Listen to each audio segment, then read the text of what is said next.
নবী গো, পাপে আমার বইরা গেছে। কবি আবু বকর সিদ্দিক, যার কলমে মিশে আছে হৃদয়ের স্পন্দন। তার লেখা হাজারো কবিতা, গান, গজল ছুঁয়ে যায় মানুষের মন। আবু বকর সিদ্দিক সুরের আলো জ্বালিয়েছেন বহু শিল্পীর জীবনে, যাদের মধ্যে অনেকেই হয়েছেন প্রতিষ্ঠিত, অর্জন করেছেন সুনাম, সুখ্যাতি। কিন্তু কবি হয়েছেন নিঃস্ব, কাটাচ্ছেন নিঃসঙ্গ, অবহেলিত জীবন। আমি অসংখ্য গজল, মুর্শিদি, বিচ্ছেদ লিখছি এবং বাউনবাড়িয়ার শরীফুদ্দিন, তারপর শিশু মনির, পাগল কামাল, পাগল মনির, নেকবর, শাহজাহান, স্বপ্না, আলিয়া, সুফিয়া, মুক্তা, এইসব শিল্পীরা আমার গান গজল গাইছে। আবু বকর সিদ্দিক শুধু কবি নন, একাধারে গীতিকার ও সুরকার। লিখেছেন কয়েক হাজার গীতিকবিতা, বিচ্ছেদী, মুর্শিদি গান, গজল। তার প্রকাশিত বইয়ের সংখ্যা অর্ধশতাধিক, অডিও ক্যাসেট 235টি এবং সিডির সংখ্যা 18টি। ছিলেন বিটিভির তালিকাভুক্ত গীতিকার ও সুরকার। ওনার লেখা অনেক কবিতা, সারাংশ, সারমর্ম, গজল, নাতে রসুল, এগুলা আজকে গেয়ে অনেকেই আমাদের এই দেশে প্রতিষ্ঠিত হয়েছেন। কিন্তু উনি কবি সিদ্দিক, উনি আর্থিকভাবে কোনো লাভবান হয় নাই এবং উনি গ্রামের কবি, গ্রামেই রয়ে গেছেন। উনি কোনো সাফল্যের মুখ দেখতে পায় নাই। ছাত্র হিসেবেও খুব ভালো ছিল। তার অসংখ্য লেখা লিখে আছে। তার লেখা বা তার গান, গীতিকার হিসেবে সে আছে, তার গান গায়ে অনেকের নাম দাম করছে। নরসিংদীর রায়পুরা উপজেলার বীরশ্রেষ্ঠ মতিউরনগর গ্রামে 1955 সালে মৌলভী পরিবারে জন্ম আবু বকর সিদ্দিকের। মাত্র 8 বছর বয়সে হারান মা ও বোনকে।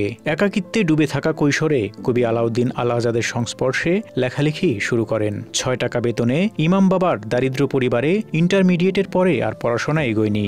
শত কষ্টের মাঝেও তবু কলম ছেড়ে দেননি। এখনও লেখালেখিতে মত্ত রয়েছেন আবু বকর সিদ্দিক। তিনি একজন সাধারণ কৃষক হয়েও সারা জীবন তিনি লেখাগুলি চালিয়ে যাচ্ছেন।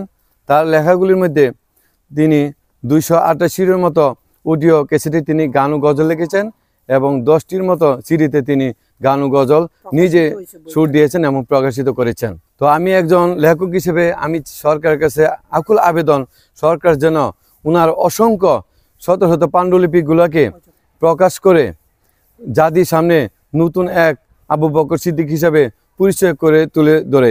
আবু বকরের স্বপ্ন ছিল নিজের লেখা ছড়িয়ে যাবে পৃথিবীর বিভিন্ন প্রান্তে, কিন্তু সেই স্বপ্ন আজ কাগজে মোড়ানো। শতাধিক অপ্রকাশিত পাণ্ডুলিপি নিঃসঙ্গতায় পড়ে আছে জরাজীর্ণ ঘরে। অভাব অনটনের বড় সংসারে অর্থের অভাবে সৃষ্টিগুলো শেষ পর্যন্ত দেখবে কি আলোর মুখ, এই ভেবে বুক ভরা চাপা কষ্ট বয়ে বেড়াচ্ছেন কবি। আমার আব্বার একটা ছোটবেলার থেকে আমার আব্বা এইগুলা নিয়ে ব্যস্ত। আমরা ছেলে মেয়ের প্রতি এত একটা নাই, খালি এগুলোই করতেছে। আপনারা একটু আমার আব্বার একটু সহযোগিতা করেন। কবি আবু বকর সিদ্দিক বীরশ্রেষ্ঠ মতিউরনগরের সন্তান। উনি অত্যন্ত সাদা সিধা মনের মানুষ, অত্যন্ত ভালো মনের মানুষ।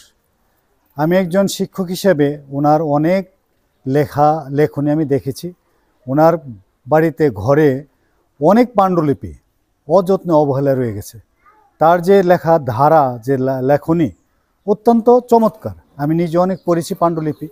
তার গীতিকার হিসেবে, যে গানের রচয়িতা হিসেবে অনেক বড় মাপের ওনার যে গানগুলোর অর্থ আমরা দেখেছি।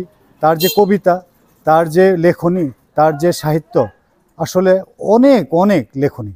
কবির অতৃপ্ত স্বপ্নগুলো আলোর মুখ দেখতে প্রয়োজন এগুলো প্রকাশ এবং সংরক্ষণ। জীবন কর্মের অতৃপ্ত স্বপ্নগুলো পূর্ণতা পেতে প্রয়োজন সহযোগিতা। আমি আজকে অসংখ্য বই লিখছি, কিন্তু বইয়ের পাণ্ডুলিপি আমার হাতে। আমি সব বই প্রকাশ করতে পারি নাই অর্থভাবে।